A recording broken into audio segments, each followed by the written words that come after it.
வணக்கம். அருப்புக்கோட்டை அண்ணாமலையார் ஜோதிட நிலையத்திலிருந்து ஜோதிட ரத்னா ஜெய்சங்கர் பேசுகிறேன். இப்போது இது திருமண சீசன் ஆரம்பிக்குது. இந்த திருமண சீசன் வந்துட்டாலே திருமண வயதுள்ள பையனை வைத்திருக்கக்கூடிய பெற்றோர்கள் தங்கள் மகனுக்கு வரன் பார்க்க ஆரம்பிச்சிருவாங்க. அவங்களுக்கு ஒரே குழப்பமாக இருக்கும், பதட்டம் இருக்கும், பரபரப்பு இருக்கும். நமக்கு அமையக்கூடிய மருமகள் எப்படி இருப்பாளோ, நம்மளை நல்லா பிற்காலத்தில் நல்லா கவனிச்சுக்கிடுவாங்களா, நல்லா குணமாக இருப்பாளா, நம்ம பையனை நல்ல முறையில் பார்த்துக்கிடுவாங்களா. ஸோ இப்படி அவங்களுக்கு கவலைகள்லாம் இருக்கும்.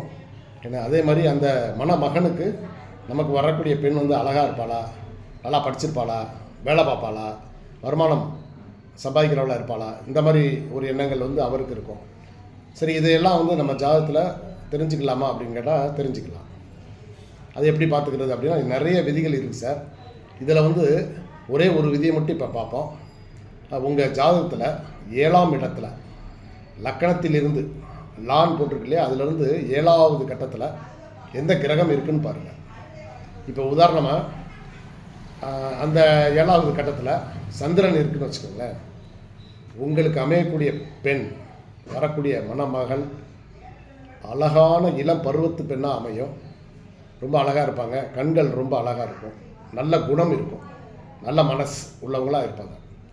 சரி, அதே இடத்துல உங்களுக்கு சூரியன் 7ஆம் இடத்துல சூரியன் இருக்குதுன்னு வச்சுக்கோங்க.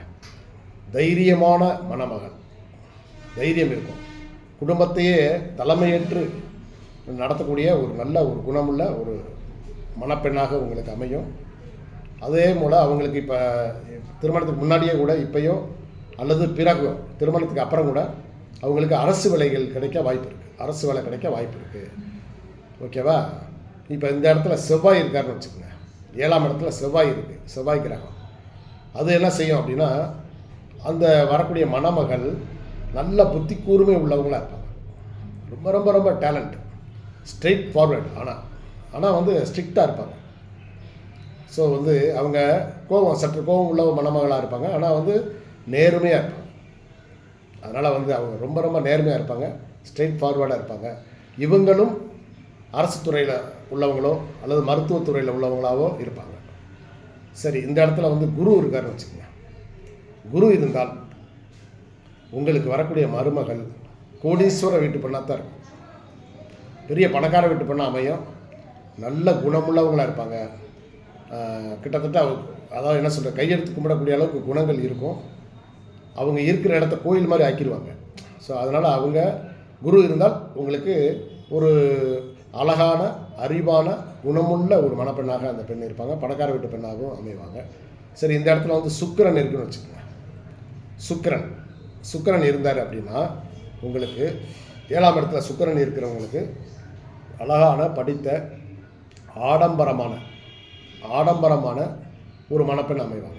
தன்னுடைய அழகுக்கு ரொம்ப ரொம்ப ரொம்ப முக்கியத்துவம் கொடுப்பாங்க. ஸோ அவங்க தான் ரொம்ப அழகாக இருக்குன்ற ஒரு எண்ணத்தில் இருப்பாங்க. ஆனால் அதே நேரத்தில் இவங்களை அடையக்கூடிய கணவர் திருமணத்திற்கு பிறகு பல பதவி உயர்வுகளை அடைவார். தொழில் செய்கிறவங்களாக இருந்தாங்கன்னா தொழில் வியாபாரம் சூப்பராக ஓடும். மனைவி நான் யோகத்தில் தொழில் வியாபாரம் அமோகமாக இருக்கும். சரி, இந்த இடத்துல புதன் இருக்கார் அப்படின்னா இவங்களுக்கு அமையக்கூடிய பெண் நல்லா படித்த புத்திசாலியான நகைச்சுவை உணர்வு மிக்க ஒரு அருமையான பெண் அமையும். வாழ்க்கைக்கு ரொம்ப கணவரோட நல்ல முறையில் ஒத்து போகக்கூடிய ஒரு பெண்ணாக அந்த பெண் அமைவாங்கன்னு கேட்டுக்கிட்டு அவ்வளோதான். வணக்கம்.